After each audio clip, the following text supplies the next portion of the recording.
Hey, everybody, and welcome back to Miller Time. Hope you all enjoy the holidays, but we got to get back to work, back to safety. So that means it's time for another deep dive. And this week, we're looking at the Mountain Region Toolbox talk. I know you got that email sitting there, but stick with us for a few minutes while we go over the important stuff, so you can get out there and work safe and get things done. Oh, and don't forget to read that email and sign off on the Toolbox talk like always. Yeah, this is like your cheat sheet, so you know what's up. Okay, so first up, a reminder about those regional safety meetings coming up. Got to go to one every month. You know the deal. Colorado Springs is first up on January 8th at the garage. Then Denver on the 13th at the weld shop. And Pueblo, get ready for the 14th at the shop. Greeley, we're still working on your date, so stay tuned. Oh, and one more thing. All the meetings start at 7 a.m. sharp. Got to get that safety knowledge nice and early. Now, before we jump into the Toolbox talk, let's talk about something that's going to affect all of us in 2025. The new Colorado hands-free law goes into effect January 1st, 2025. And basically it means no touching your phone while you're driving. No talking, no texting, no scrolling, hands-free only. Yeah, and for good reason. This law is because of all the accidents from distracted driving. I mean, between 2012 and 2022, 718 people died in Colorado because of distracted driving. Man, that's crazy. And it just shows how important this law is. Right. It's all about keeping everyone safe on the roads. And I know Miller already has that hands-free policy, so we're already ahead of the game. Yeah, but this new law takes it to a whole nother level. There are a few exceptions, like if you're pulled over on the shoulder. But if you get caught breaking this law while you're driving, there's some serious consequences. Fines, points on your license, and you could even lose your quarterly bonus or your job.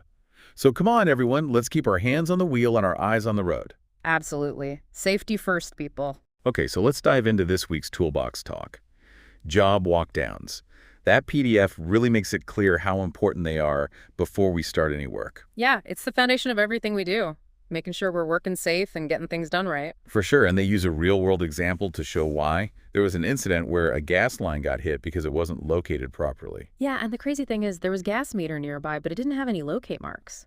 If the crew had done a good walk down, they would have seen that and avoided the whole mess. Exactly. It shows how something small can have huge consequences. And the PDF says this kind of thing happens with other utilities too, like electric fiber optic and telecom lines. It just goes to show that a good walk down is super important for every single job, no matter what we're working on. And it's not a one-time thing. If something changes on the job site, we're going to reevaluate and do another walk down. So it's not just checking a box. It's an ongoing thing to stay safe all day long. Yeah. And it's not just one person doing the walk down either, right? Nope. It's a team effort. Everyone brings their own experience and perspective. More eyes looking out for hazards makes a big difference. Okay, so we know walk downs are important. But what exactly are we looking for? Well, the Toolbox talk has a list in the what to look for section, but it's important to remember it's not everything. Every job site has its own challenges and potential dangers. So use the list as a starting point, but also use your head and really think about the environment. Exactly. Yeah, you're getting it. Trying to soak it all in. Speaking of soaking up information, let's get back to those 811 positive responses. The Toolbox talk spends a lot of time on them because people keep messing up by not reading them carefully. Yeah, it's easy to just skim them, especially when we're trying to get things done fast. Right, but that positive response is like your treasure map to a safe dig. It tells you exactly where those utilities are. So we got to treat everyone with respect, read every line, and really look at the attachments. Those attachments are super important. Think of them like the fine print. They can have special instructions or diagrams that make all the difference. Got it. No skimming allowed. We got to pay attention to those positive responses. Now, before we move on, I want to emphasize something we talked about earlier.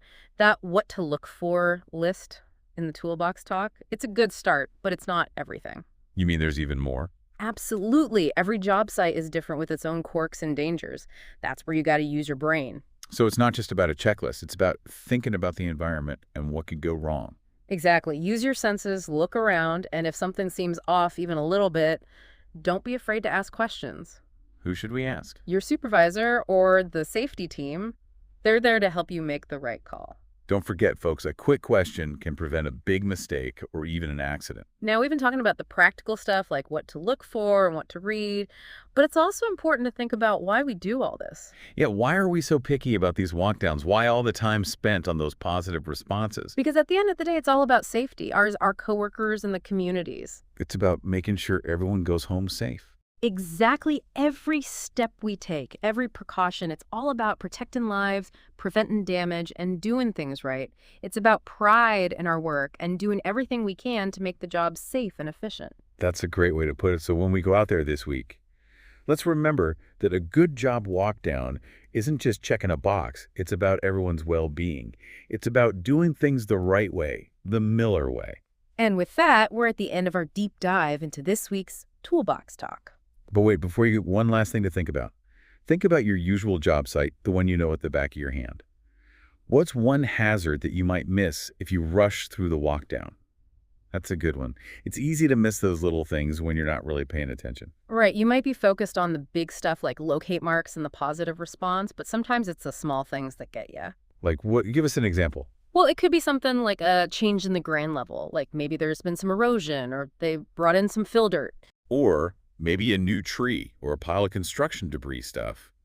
That doesn't seem like a big deal, but could be dangerous if you're not looking.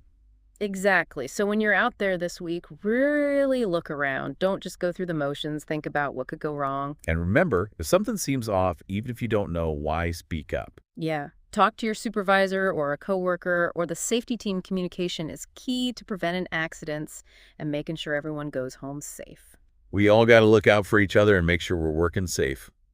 Right, everyone? That's another Miller Time deep dive in the books. Hope you learned something and maybe even got you thinking a little. Remember, safety is everyone's responsibility. A good job walk down is the start of a safe and productive day. Until next time, stay safe out there and keep those walkdowns thorough. We